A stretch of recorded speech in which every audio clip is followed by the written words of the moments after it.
We have something similar here through our local university, University of Southern Mississippi. But I'm just as happy to do it for to be a part of the Oregon organization as well. Thank you all for being here and being interested. Let's get started. This is the case. It's an unsolved mystery of Brandon Swanson. This is part one. We'll have part two on Wednesday, February 5th, finish it off. This is a case that is as gut-wrenching as it is heart-wrenching. You'll be thinking about it after we finish up in an hour. You'll go on your day and you'll still be thinking about it. That was at least my experience. And like you heard me, was part of the impetus for creating this presentation. I think humans are drawn to things that we can't work out, and we keep going over and over and over because we're natural puzzle solvers. So I hope that you'll find yourself stopped at the red light or waiting on a train, and your mind will drift back to this story and bring your theories and your questions. At any time, please jump in with questions and theories.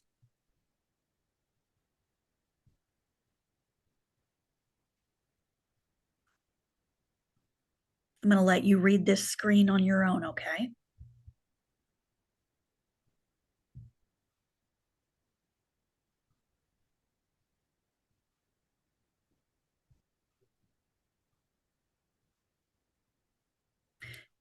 Okay, so we're in Minnesota.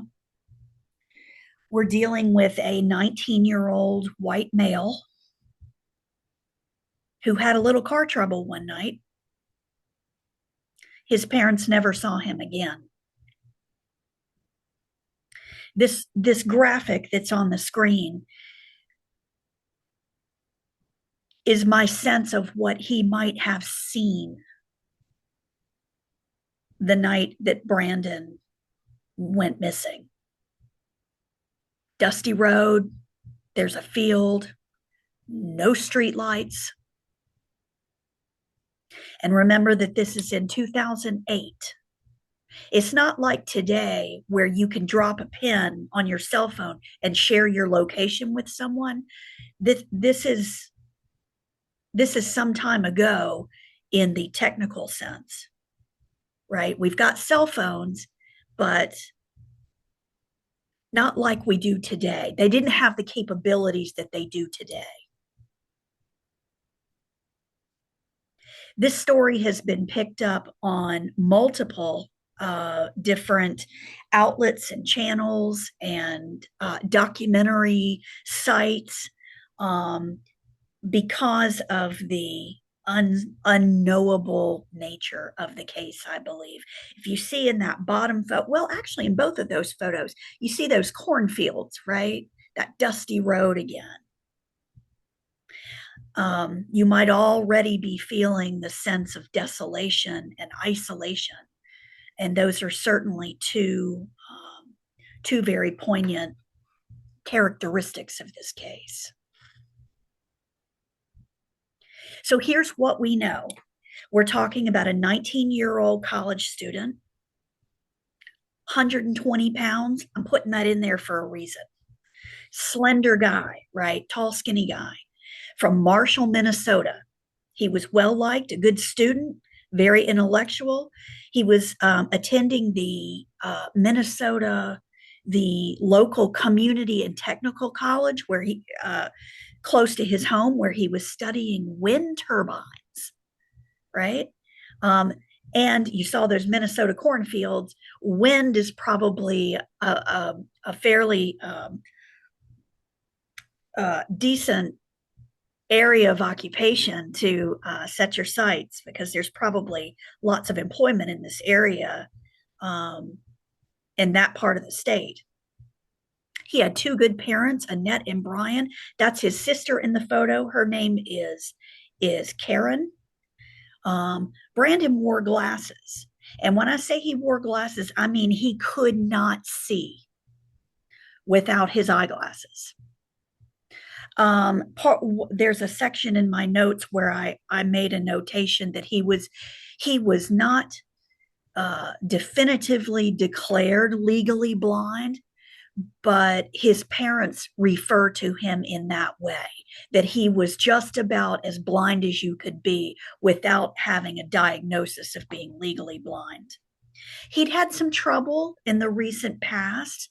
A couple of years before, he had been pulled over for a DUI and made it right. He did his community service. He paid his fine. And he was at a time in his life where he was proceeding very cautiously. Right. He wasn't taking, you might think, a 19-year-old college student, well, we're talking about kids here and kids are going to do what they're doing. Brandon really wasn't a ne'er-do-well type. And he was, on top of it, he was being extra careful because you and I both know these DUIs are nothing to play around with. One, you get a really hard slap on the hand. Two, you can risk doing time. You can risk losing your license. And this is a guy who was having to drive 30 minutes each way every day to go to school. So he was being on his best behavior. His community college was 30 minutes away. That's why I say that. This is Brandon's green Chevy. I think it's a Chevy Lumina. That's what I read. And this is a map. I believe that's the make of the car. This is a map. And this map you're going to see about 35 times in this presentation. So we have to kind of make friends with this map. Brandon lived, can you all see my pointer moving? Yeah. Yes, we can. Okay, thanks. So Brandon's family lived in Marshall, Minnesota, right here where this dot is. Brandon would drive up Route 68 all the way up here in the top left corner to Canby. This is where his community college was. So he drove Route 68 to and from every single day. I want to establish that how well he knew this route. This is going to become key in the investigation. Here's a little neighboring town called Lind, where this red pin is. Lind is 10 minutes from Marshall. Okay, so he lived in Marshall. This little town, the next town over, is only 10 minutes away. And Canby, the site of his junior college, was 30 minutes up the road. Okay, so Canby, Marshall, and Lind. If you kind of get those places in your head, then you've got the bulk of this story already. Here's US Highway 75 down from Canby. Here's Route 19. You'll see this map again and again, and I'm going to walk you through this story. But you've got the bulk of what you need to know just from this slide. That is Brandon's car. So on the night of May 13th, 2008, here's what's happening. Brandon had just gotten out for the summer. School was over. They had just finished final exams. He said, look, Mom and Dad, I got a couple of parties I got to hit because it's what college kids do, and I'm not going to miss these parties, and I've been waiting. He wanted to get done with those exams and blow off some steam, right? As college students will. He said, I'm going to go to a couple of parties and I'll be home a little later. His first party, we learned that the first party was in Lind, 10 minutes from his house, right down here with the red pin. We'll also know that he left Lind at 10:30 for a different party in Canby, 40 miles away. Remember? So it's 10 minutes. We're at Lind, the red pin. We're at 10 minutes from Marshall. We're 30 minutes to Canby. So it's a 40-minute route. Everybody with me? Okay. At this party in Canby, he saw people in Lind. He partied in Lind. He said goodbye to people in Lind. At Canby, he saw people. They saw him. He partied. He did drink some. None of the folks there, however, no one mentioned or noted that Brandon was intoxicated. And certainly not to the point of saying, whoa, you don't need to be on the road driving. No one noted that about him even when they were asked directly. I mean, they are kids. We can't fully know what his blood alcohol level was, but no one had the cognizance or awarenesses that, gosh, he looks really toasted, really lit, and we should not put him on the road. No one. So the first party was at Lind. The second party was at Canby. You still with me? Yep. Okay, here we go. They're 19-year-olds. I know that's true. So give or take, we take folks' word that he was not overly intoxicated, and more or less, his friends at the party noted that he left there at the second party. He left there at midnight, on or around midnight. Midnight does not mean 12:30. It does not mean 1 o'clock in the morning. They said he left at midnight. The road home, remember, to Brandon's house is this road right here, the vertical, mostly vertical Route 68. It's a straight shot from Canby to Marshall, isn't it? And certainly in the middle of the night, I think most people and maybe most parents encourage their college students, stick to the main roads, right? Stick to the roads you know. Don't be going on windy road. You just wouldn't do it. He drives this drive twice a day, once up and once back from the college. There's no reason for him to leave Canby and not take Route 68. Like, that's his pattern, that's his ritual. It's just, should have been automatic. Let's go with that. First of all, let's assume for the sake of argument that he's going to take the route he's used to taking every time he goes to Canby. And he's going to shoot down Route 68. Somehow on the way home, he gets his car stuck in a ditch.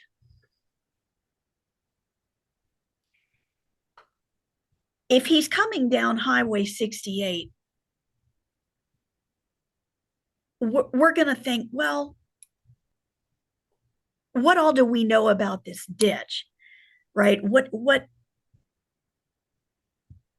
And he's going to note, and I've got it in my notebook, that he was turning around on a road, and that is when his car went into this ditch. Now, if he's taking Route 68 back home, why would he have needed to turn around? Where would he be turning around from? So just that initial part of his story is confusing to folks, because you think, well, if you're just driving, it's just a 30-minute drive. We're not talking, Diamond Head to Baton Rouge, right? It's a solid 2 hours. It's 30 minutes. Where would you be that you needed to turn this car around? Makes no sense. He reports that he is unhurt and his car was just stuck. And he's going to say these things to his parents, that the wheels of the car are in the air spinning.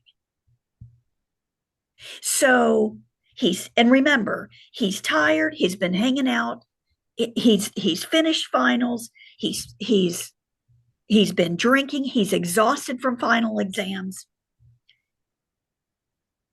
If the car was in the ditch and two wheels were in the air, what do we know about Brandon's ability to flip that car back up on the road? How much did he weigh? I don't think it would be possible for him to do it. I don't think it would have been either, Bonnie. And that's why I mentioned his weight. I think this guy was 120 soaking wet. So apparently he needed help because he starts calling on friends to come to his aid. No one comes for him that we know of. At least he didn't communicate any to his parents when he calls them at 1:45 in the morning. He tells them, I'm 10 minutes from home, somewhere between Marshall and Lind. Now, where's Marshall? Well, that's where he lives. Lind is 10 minutes away. So he says, I'm somewhere between Marshall and Lind, but probably closer to Lind because he says he's 10 minutes away and Lind is 10 minutes from Marshall.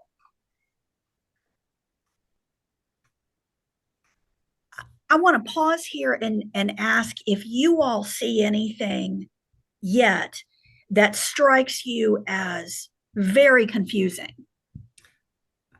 Well, he'd been to a party in Canby last, right? Right. Okay, And so what was he doing between Marshall and Lind?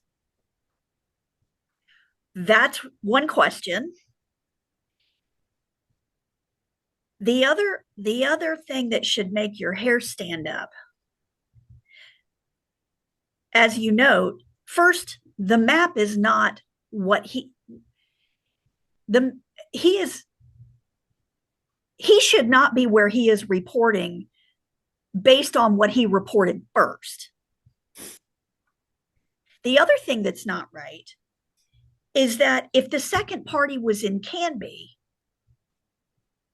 and he's not calling his parents until 2 a.m., why are you just now calling your parents? What has happened? What has been happening to Brandon for almost 2 hours? What is happening here? What has he been doing? His friends, who were personally interviewed, all agreed that he left at midnight, thereabouts at midnight. He doesn't call his parents until 2 a.m. to say, I put the car in a ditch. One of the problems with this case is that we can only know what we know. We can't know what we have no way of knowing.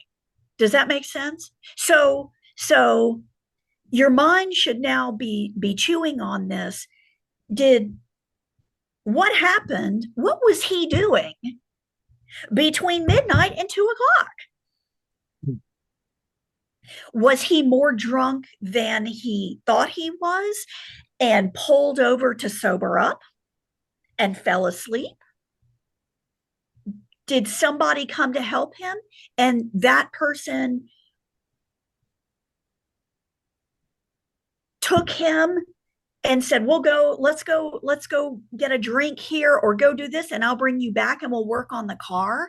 Let's not do it right now. Let's go. Is there a second location? We can't know what we don't know.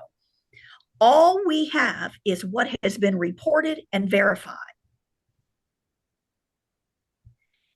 And those people said he left at midnight, and that phone call didn't reach his parents until 2 a.m. That is what we know. Right? So already we've got this window of time we have to theorize about. He calls his folks. He says, I'm somewhere between Marshall and Lynn. Why would he say that? He went to Lynn first and drove to Canby, and those people saw him and said, we saw him. He was fine and left at midnight. Those facts are non-disputed.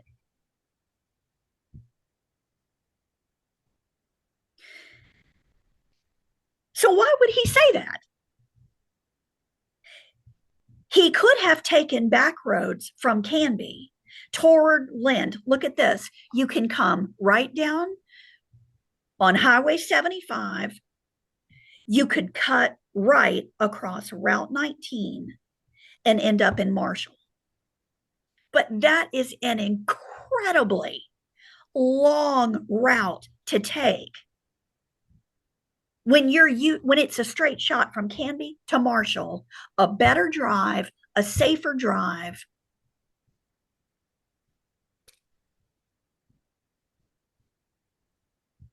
There's no reason for him to have gone this longer route, but it's a possibility. But even so,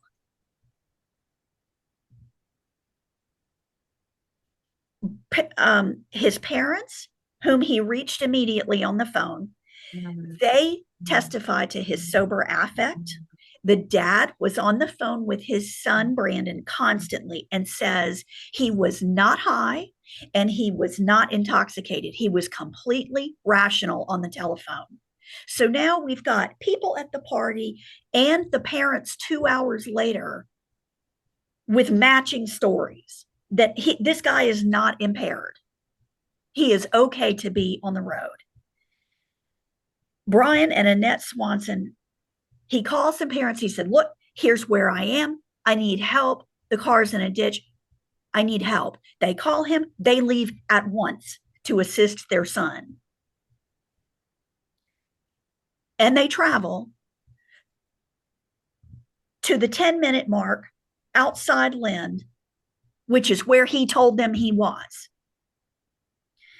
Right where this red pin is, they begin. Remember, it's only 10 minutes total between Lind and Marshall, so they're practically in Lind. I mean, tiny place we're talking about. And they're now looking for their son. They cannot find him. They never see the car. They never see any car in any ditch.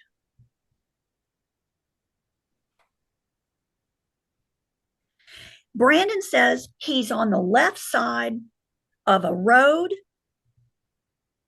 off of a gravel road. He took a gravel road. There's a road off of that, and that's where the car is. This is all very out of the way, isn't it? From Route 68. This has nothing to do with Route 68.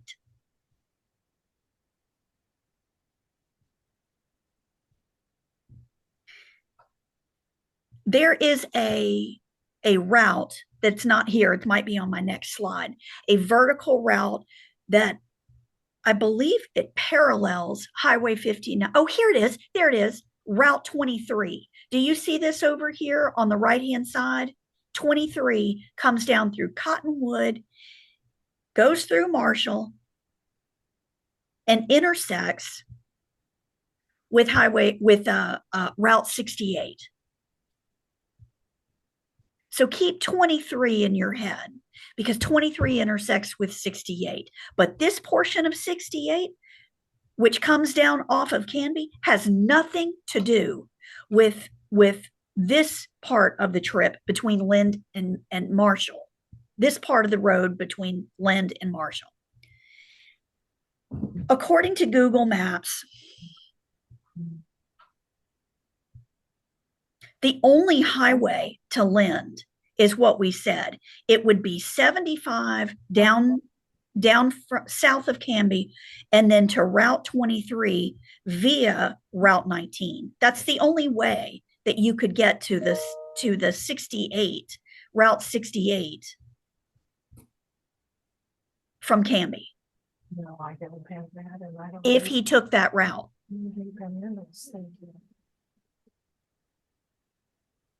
So here's another map. And this gives you some distances, right, that are going to become important. This is a town halfway between Brandon's home and where he went to school. The little towns of Minneota and Taunton.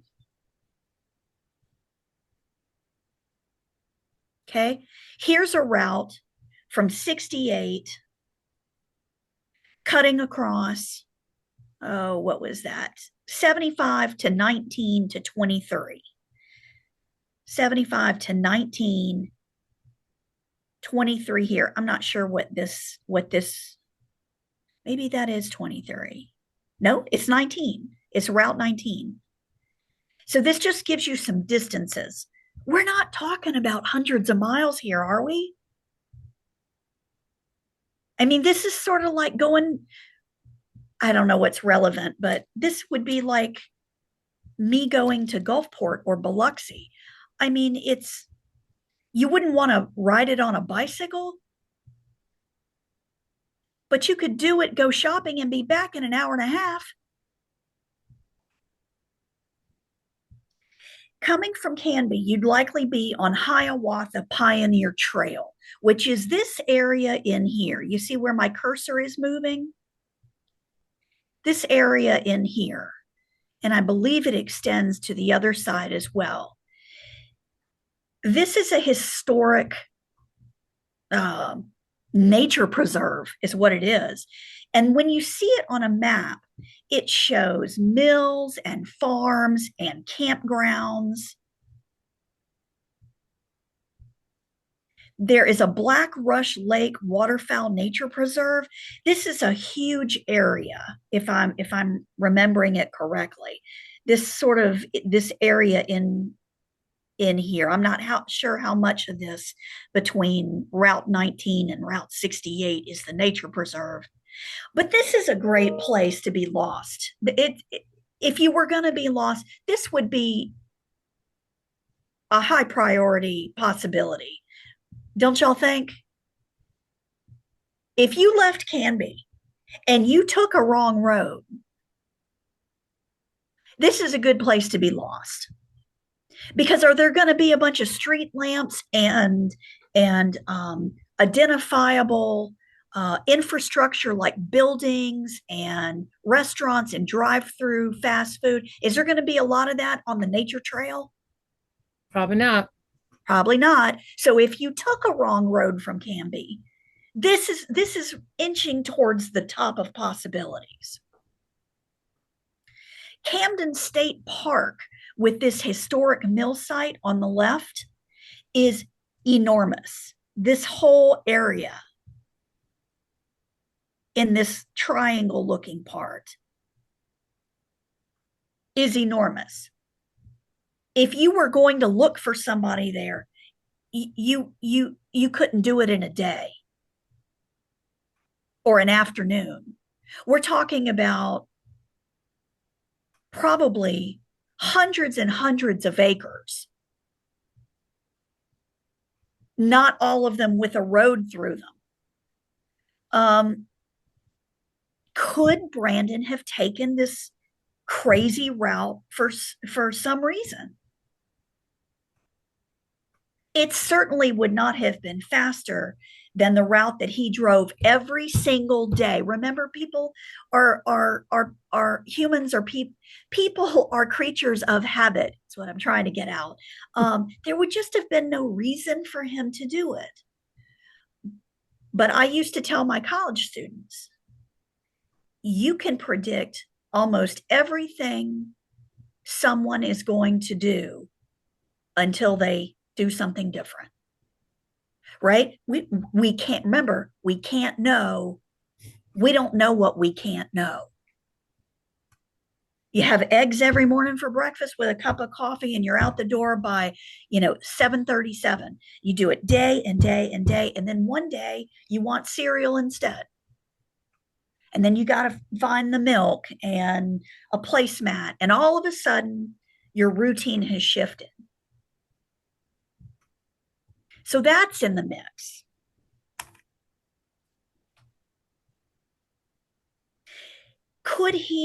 Did he leave at midnight and drive straight through to Marshall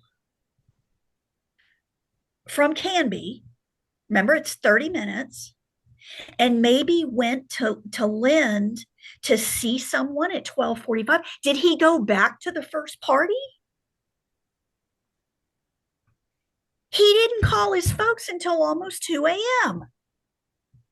Even if he went back to the first party, that barely gets us to 1 o'clock in the morning. He didn't call his folks until 1:57. So what is he doing? What is he doing? Where is the car? He's got a girlfriend. Or a boyfriend. We can't know. All we have to go on is his reporting. He says, I'm right outside. I'm right there between Lind and Marshall. But the timeline doesn't add up.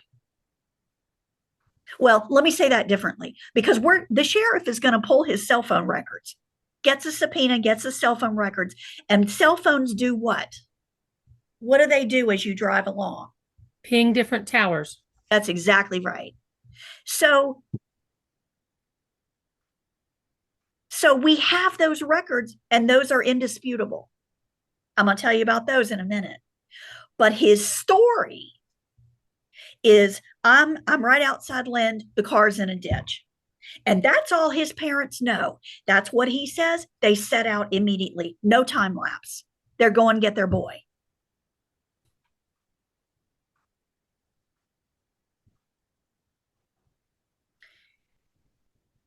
They hang up.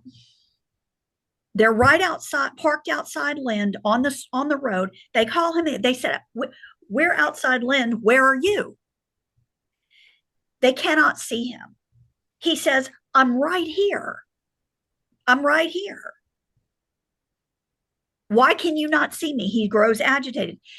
They flash their lights and horn, and they can hear him through the phone, flashing his lights and honking the horn. They can hear him. So they know he's okay. He's talking to them. He's insistent. They press him because it goes through their minds, I believe. Are you where you think you are? He presses them, and he is insistent. He knows where he is. He says, I'm right here. I'm right here. I can see this restaurant that is like the local establishment, right? This restaurant. I'm right here. I can see it. No chance he doesn't know where he is. Someplace 10 minutes from there, you pass that. How many times a week you think you pass that place? He's flashing his light. They flash their lights. He flashes his lights. Brandon sees nothing. He's growing irritated because they can't find him. And they keep him on the phone. Are you sure? Are you sure? We're right here. We don't see any flashing lights. We cannot hear your horn, but they can hear through the phone that he's trying to signal them. He hangs up on them in frustration. They say, I'm sorry. We're trying to find you. But we're here too, and we can't see you. He says to them, I can see the lights at Lind right here. Let's meet in the parking lot at the tavern, this local establishment. He hangs up on them. They call him back. Remember that this is Minnesota, and even in the summer, pretty cold. The temperature that night, it's 40 degrees and dropping. The dad says, I'm going to take mom home. I'm going to drop her off. Because remember, he's been pretty irritated on the phone. Drop her off at home. The dad stays on the phone while Brandon starts walking to the tavern. So they drop mom at home. Dad's on the phone. Brandon says, I'm going to get off this road. It'll be quicker to cut through this field. That's what he says. Okay, right here at Lind, right outside Lind, I know it looks empty, and I'm not sure why this is exactly, but there is no field outside Lind. Field is like a cornfield, wheat field, grass field, but there's no field at this location, whatever that means. He says to his dad that he can hear running water and that he has to jump a fence.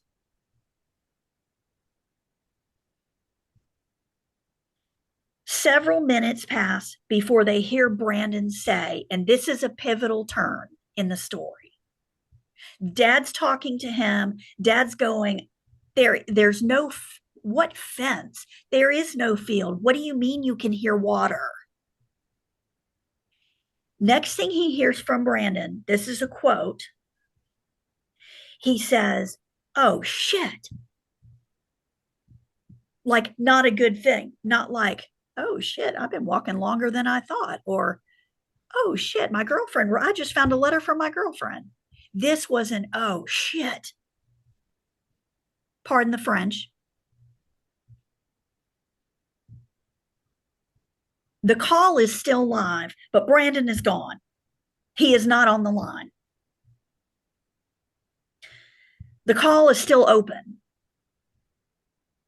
Did he fall? Did he fall into a hole? Did he fall and hit himself on the head?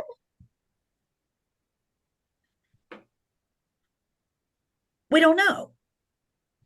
So the dad hangs up, calls back, and the phone is ringing and ringing and ringing. It does not go to voicemail. And the dad believes at that point that how he said, oh, shit, is key. And I think it is, probably is as well. I mean, why would somebody say that? My guess is that something unexpected occurred. Something bad, right? Why else do we say it? Something unexpected.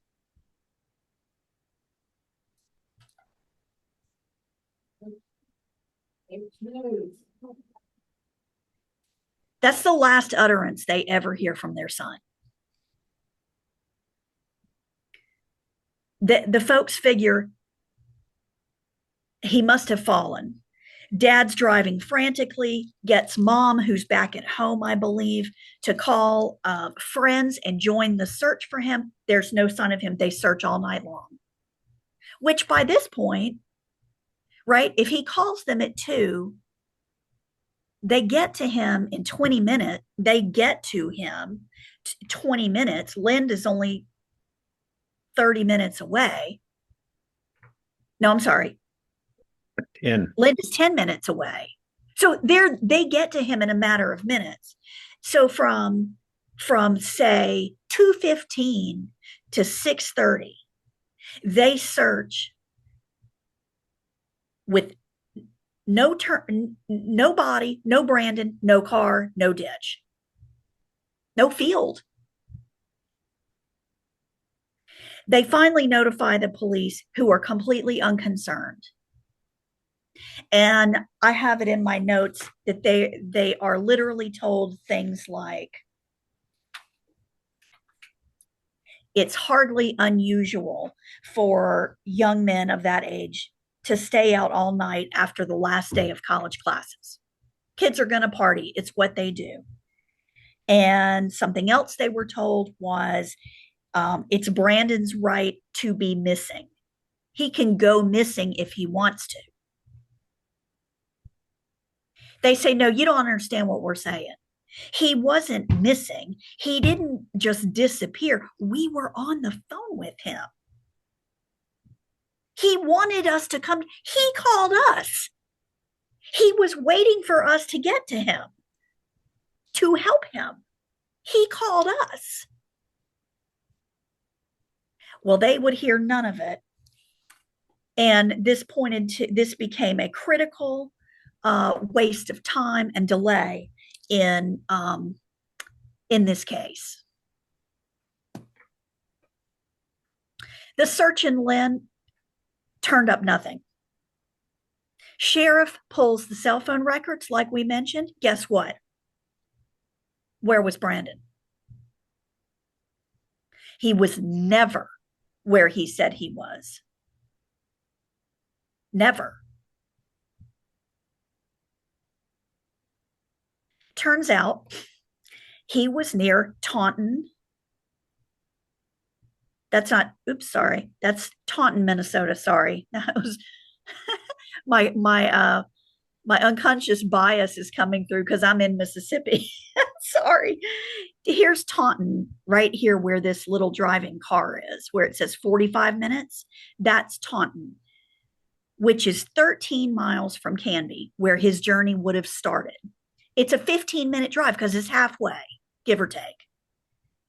Again, he said he left the party at midnight. He didn't call folks till 2.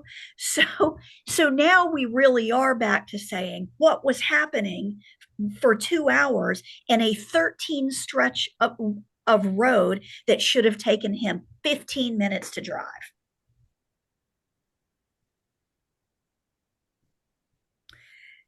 A later phone call,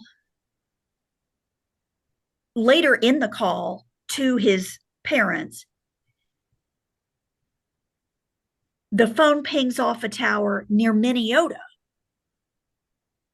That might have been the second phone call. I beg your pardon. Here's Minneota. Do you see this fresh little turquoise squiggly line? That is the Yellow Medicine River. Runs right through there. Not some expansive wide river. We're not talking about the Amazon. It's actually a very small river. It is a body of water.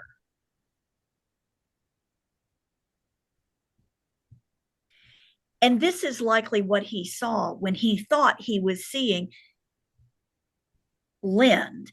Minneota is a place with fields, fences, and running water. Right? So things are kind of coming into focus, I think. This Yellow Medicine River is going to become important.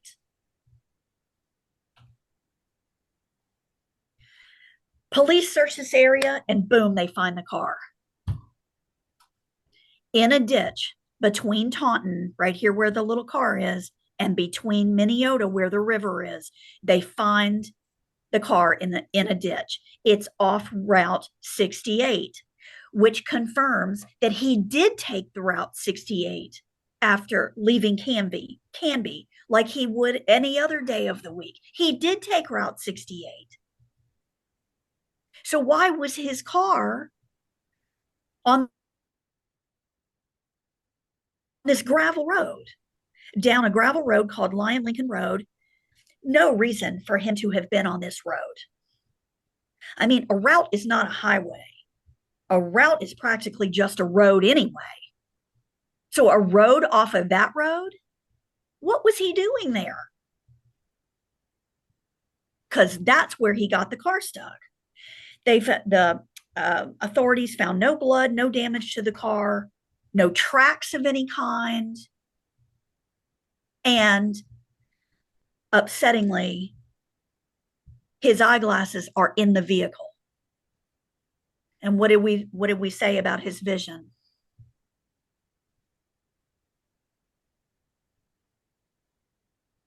He doesn't see well at all without him.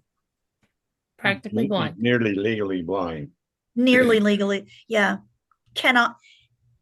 can't function without them. And it's the dead of night, no street lights. You're off a road that's off a road without your glasses. They find the vehicle, the car doors are open, and the keys are missing. And I think I do the quotation marks on open to mean that the car is,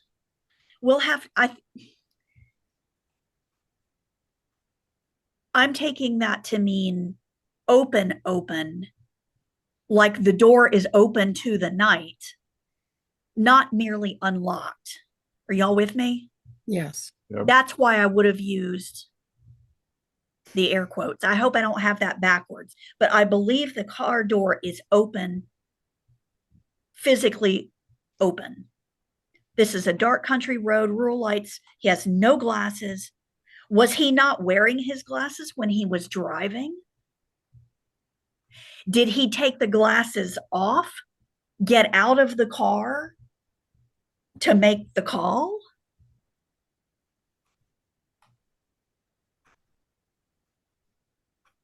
The search is heating up now because we've got the vehicle, right? So this is the case now has some physical evidence attached to it. We got breadcrumbs now. We got a vehicle, we got his glasses. Bloodhounds are called in. They track 3 miles into the fields through farmland. There's the field, right? Towards the river. The dogs track him, get this, across the river, and they pick the scent up coming out of the other side. They search this river. There's no body. This river is not a large river. If you walked it, you might have been, if you crossed it, you might have been waist high and like kind of did one of these things where you're making your way. And then you get to the other side and you get out. And in any case, if he had fallen in the river, they would have found his body. This is not a large body of water. I liken it almost to maybe an extra large canal, behind your house or something. This is not, and I'm going to show it to you. So they rule out that he's in the water because they tracked him getting out on the other side, right? There's the missing poster. Now they're putting out the bolos and the all points bulletin, and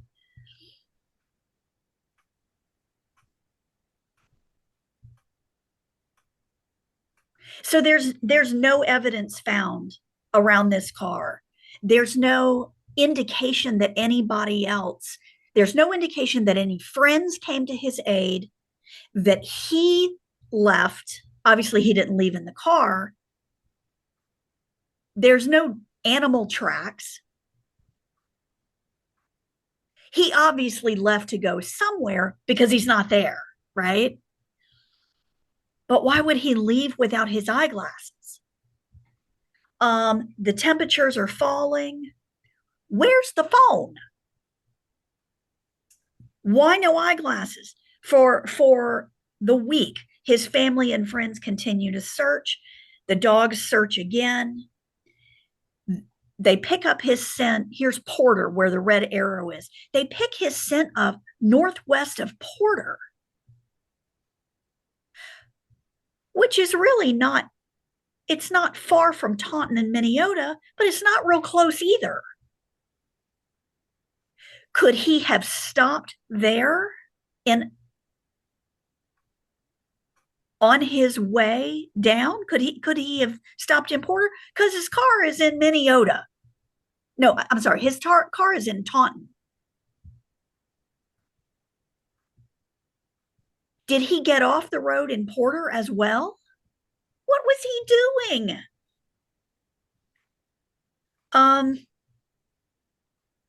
As the temperature begins to plummet over the weeks, winter comes on. They suspend the search. They pick the search back up as fast as they can. It all told 122 square miles, and nothing, not a shirt, not a cell phone, not a note, no eyewitness reports, no body, no bones. 500 volunteers looking for one skinny kid. Oh, coming. Nothing. Dogs came in. They were able to borrow dogs from several states. I mean, you don't like. I know people. You see the missing posters, so we know that people go missing. But like in the 21st century, you got to really want to go missing. I mean, there has to be something pretty bad, awful for you to disappear off the face of the earth, because it's just too hard now. Can you imagine? His folks would have been really turned around if we didn't have those cell phone pings.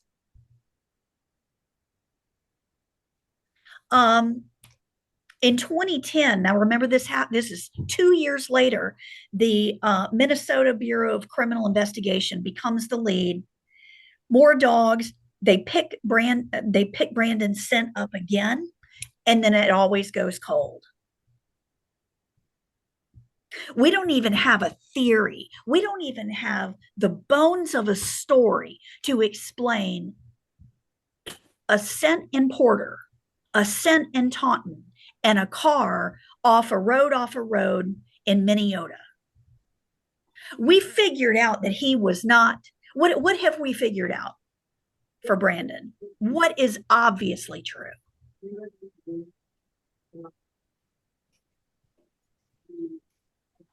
He wasn't where he said he was. That's exactly right. What we know is that he did not report to his parents the truth about where he was. And it's because he called them to come get him.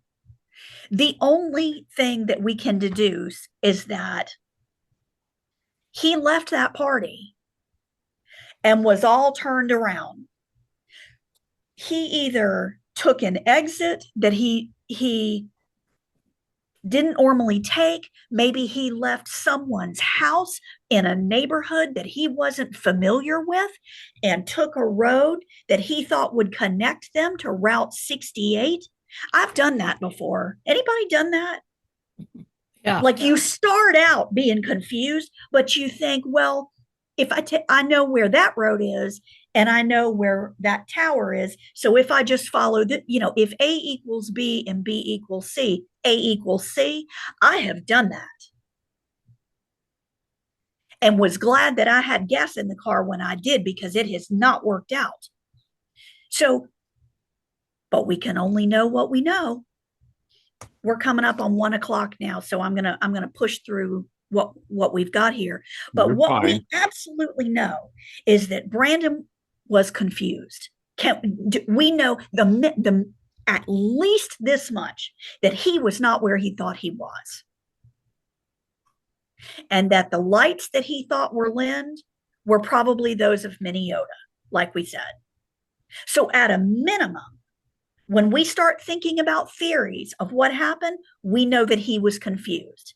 And maybe he wasn't blood alcohol drunk, but he'd been drinking, plus exhaustion from final exams, plus it's late at night, plus it's dark, plus he can't see. If that boy had stayed on Route 68, this would not be a story. He was not where he thought he was, which means on some level he got on a road. He thought he knew where it was going. He got turned around big time. And then he put his car in the ditch. And this is cascading in this case always strikes me as a simple problem of directions that quickly spiraled into the tragedy. This is becoming a tragedy when it could have just as easily just been you got turned around on the map. A simple ride home on a road that he makes twice a day, 5 days a week. And this is the tragedy now that this family lives with every day. It's mind-blowing stuff. Like, to me, that is terrifying. So this is them searching an area just west of Taunton along Highway 68 to the north. So where Route 68 is, this is above that. Look at the field. And here is the Yellow Medicine River. Do you see what I mean? You could cross this. It's like a tributary almost. What else strikes you about that landscape with the water? A lot of trees. A lot of trees. And do you see that little cliff? Yep. Pretty steep embankment. Lot of places that, and even with dogs, there's lots of places where there could be a body left. They had, we have mushroom hunters in Oregon during the fall, and a boy that was actually on a horse. He was with a bunch of them, and they didn't find his body for 2 years, and they had everything in the world out there. They had heat, and the horse showed up without a saddle. And anyway, but they eventually found the body, and he had actually crawled up into underneath the tree, and they had thousands of people looking for him, and dogs and helicopters and heat sinking everything. They had military helicopters that Right. they could see a mouse on the ground, but they never found him until actually he got a body that was just happened to be found 2 years later. And something he'd probably done a dozen times before that day. Just a routine trip, to make that errand, to do what he needed to do, gone. That, to me, that is the essence of horrific, because I would think that the not knowing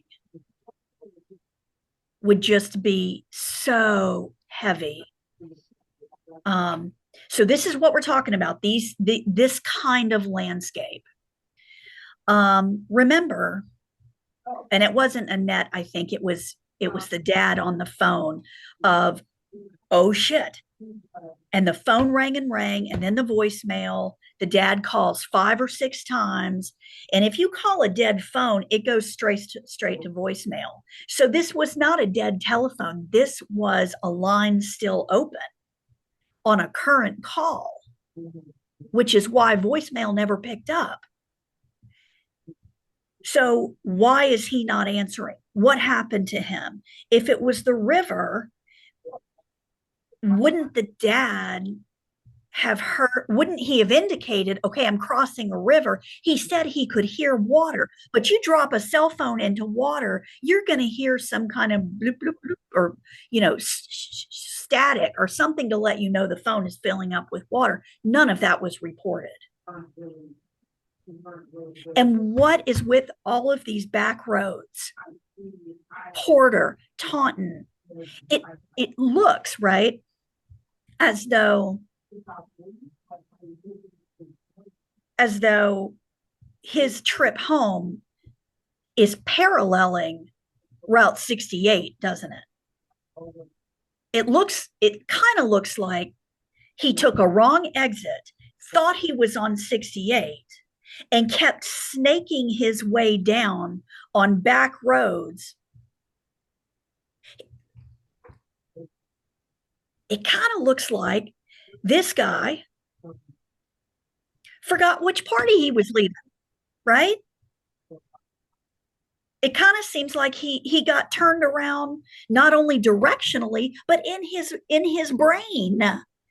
He's not leaving the party. He left that party 2 hours ago. So we've got layers of the tragedy comes in layers here. He was confused on both counts, directionally and with his starting point directionally on what road he was on and directionally with his true north, because he got his parties mixed up. That's what it's starting to feel like. Do y'all agree or disagree with that? Yes. And where was his glasses at in the car? Do you know? They were on the seat next to him. Okay. So that makes you wonder, is he not wearing his glasses while he was driving? That's what I would start to wonder. And I don't know, maybe it set him down and couldn't find him in the dark, even though they're sitting on the seat next to him. Yeah, and my feeling, it also seems like I can see if he ended up in the ditch and and you, nobody likes that, and now you're stuck, and now you're calling mom and dad, and it's a whole thing, and blah blah blah. I can see getting frustrated and just saying, God, dog it, and taking my glass and slinging them to the. I can see him slinging his glasses to the side and getting out and making an angry phone call. Like that's plausible to me. But Yeah. then what? Then what? Um, the rumors and hearsay ignite a firestorm around this case because, like we said, I mean, humans don't like mysteries. We want to know. We keep scratching at it because we want to know what happened. It's the not knowing that made me crazy. That's why I wanted to do the story.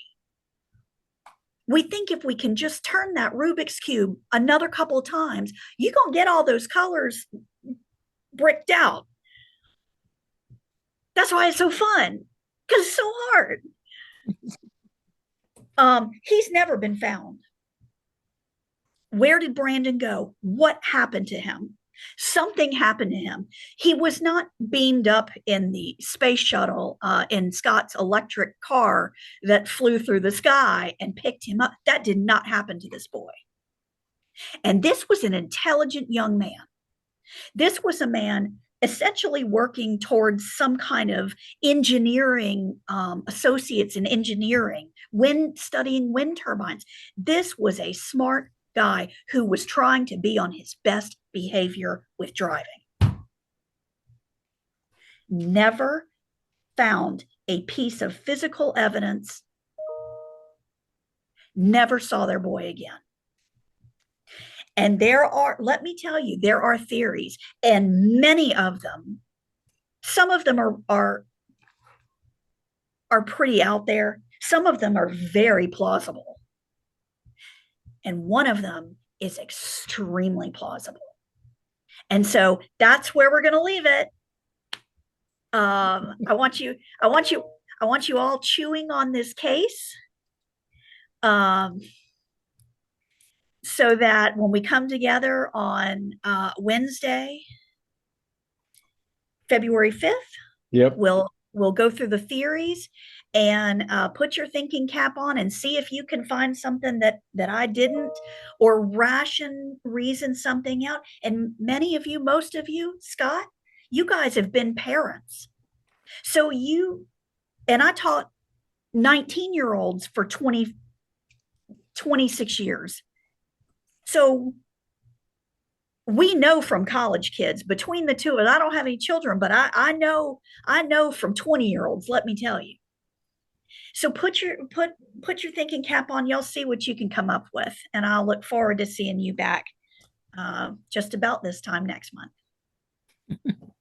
So we have to be now thinking about this and worrying about this and ruminating on this. Well, I've Yes, already got a ma'am. bunch of theories, but apparently none of them really count because they never did find him. But he's not Didn't the find first him. person. He's not the first person that's ever just disappeared. This is true. And I can tell you story after story of of different things, and sometimes they find people years afterwards in places they didn't think they'd find them. That's exactly right. And it only takes a second for a freak accident or some kind of puddle of quicksand, or the oh shit was for something. Yep, I agree. Listen, I'm going to encourage y'all to not spoil the fun by going ahead and looking up all the theories, because then you'll be totally bored when you get to the presentation. All right. So try to use your own noodle for what you think is most likely what happened. We know he was headed south towards home. We know he wasn't where he thought he was. Right.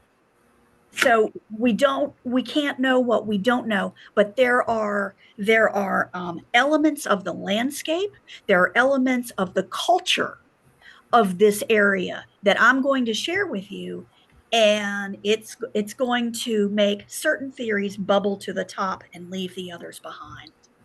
And Okay. that's the stuff that starts to kind of give you goosebumps, because to Scott's point, it's not like it doesn't happen.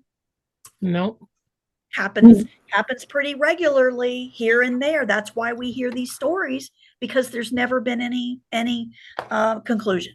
So I appreciate y'all's patience, and thank you, Thank Scott, you. for having me. Oh, thank you very much. I really enjoyed it. And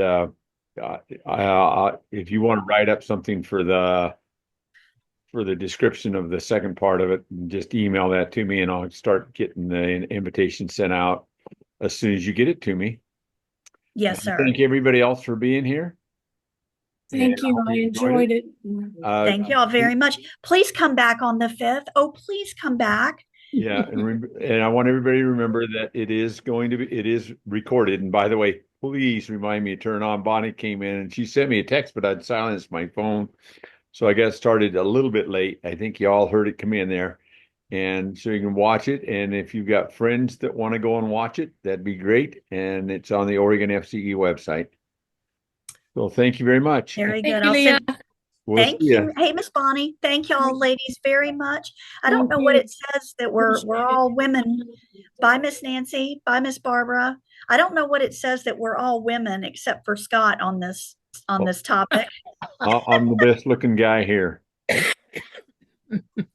Exactly. Y'all have a wonderful day. I'll see you back on the 5th. All right. Thank you. Thank you. Mwah. And Bye. also, Bye, everyone. I want to put in my little spiel. I'm Okay. always looking for somebody else to do a presentation. I've got possibly one well, obviously this one's in February, part 2, and I've got a possibility for March, maybe. Anyway, so if you know anybody, please contact me. Thank you very much. Thanks, you guys. We'll see you again. All right, bye. Bye. Yeah.